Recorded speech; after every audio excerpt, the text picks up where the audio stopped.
Ruth 4ஆம் அதிகாரம்.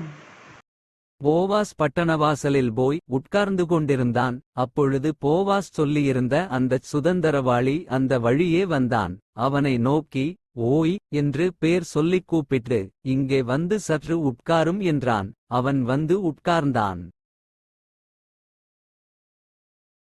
அப்பொழுது அவன் பட்டணத்து மூப்பரானவர்களில் 10 பேரை அழைத்து, இங்கே உட்காருங்கள் என்றான். அவர்களும் உட்கார்ந்தார்கள்.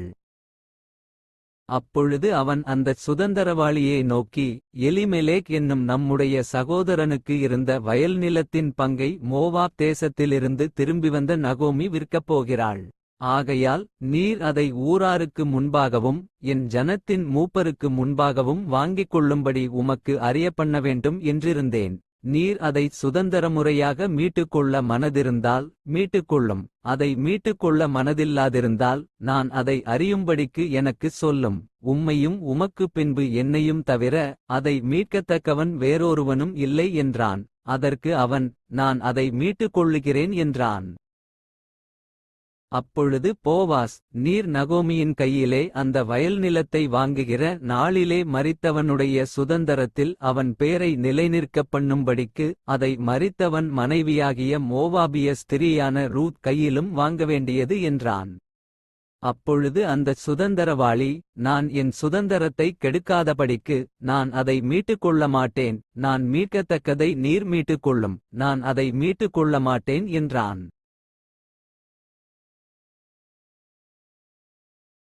மீட்கிறதிலும் மாற்றுகிறதிலும் சகல காரியத்தையும் உறுதிப்படுத்தும்படிக்கு இஸ்ரவேலிலே பூர்வகால வழக்கம் என்னவென்றால், ஒருவன் தன் பாதரட்சையை கழற்றி மற்றவனுக்குக் கொடுப்பான். இது இஸ்ரவேலிலே வழங்கின உறுதிப்பாடு.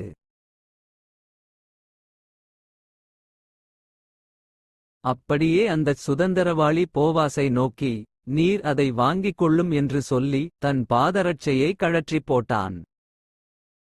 அப்பொழுது போவாஸ் மூப்பரையும் சகல ஜனங்களையும் நோக்கி, எலிமெலேக்குக்கு இருந்த எல்லாவற்றையும் கிலியோனுக்கும் மக்லோனுக்கும் இருந்த எல்லாவற்றையும் நகோமியின் கையிலே வாங்கிக் கொண்டேன் என்பதற்கு இன்றைய தினம் நீங்கள் சாட்சி. இதுவுமல்லாமல் மரித்தவனுடைய சகோதரருக்குள்ளும் ஊராருக்குள்ளும் அவனுடைய பேர் அற்றுப்போகாமல் மரித்தவனுடைய சுதந்தரத்திலே அவன் பேரை நிலைநிறுத்த நான் மக்லோனின் மனைவியாயிருந்த மோவாபிய ஸ்திரீயான ரூத்தை எனக்கு மனைவியாகக் கொண்டேன். அதற்கு நீங்கள் இன்றைய தினம் நீங்கள் சாட்சி என்றான். அப்பொழுது ஒலிமுகவாசலில் இருக்கிற சகல ஜனங்களும் மூப்பரானவர்களும் அவனை நோக்கி, நாங்கள் சாட்சிதான். உன் வீட்டிலே வருகிற மனைவியை கர்த்தர் இஸ்ரவேல் வீட்டைக் கட்டுவித்த 2 பேராகிய ராகேலைப் போலவும் லேயாளைப் போலவும் வாழ்ந்திருக்கச் செய்வாராக. நீ எப்ராத்தாவிலே பாக்கியவானாயிருந்து பெத்லகேமிலே புகழ் பெற்றிருக்க கடவாய். இந்த பெண்ணிடத்திலே கர்த்தர் உனக்கு அருளிச் செய்யப் போகிற சந்தானத்தினாலே உன் வீடு தாமார் யூதாவுக்கு பெற்ற பேரேசின் வீட்டைப் போல ஆகக்கடவது என்றார்கள்.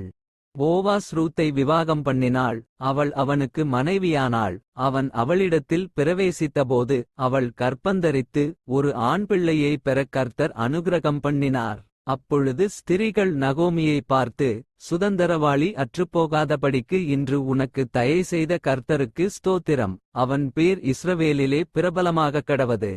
அவன் உன் ஆத்துமாவுக்கு ஆறுதல் செய்கிறவனும் உன் முதிர்வயதிலே உன்னை ஆதரிக்கிறவனுமாயிருக்கக் கடவன். உன்னைச் சிநேகித்து 7 குமாரரை பார்க்கிலும் உனக்கு அருமையாயிருக்கிற உன் மருமகள் அவனை பெற்றாளே என்றார்கள். நகோமி அந்த பிள்ளையை எடுத்து தன் மடியிலே வைத்து அதை வளர்க்கிற தாயானாள். அயல் வீட்டுக்காரிகள் நகோமிக்கு ஒரு ஆண் பிள்ளை பிறந்தது என்று வாழ்த்தி அதற்கு ஓபேத் என்று பேரிட்டார்கள்.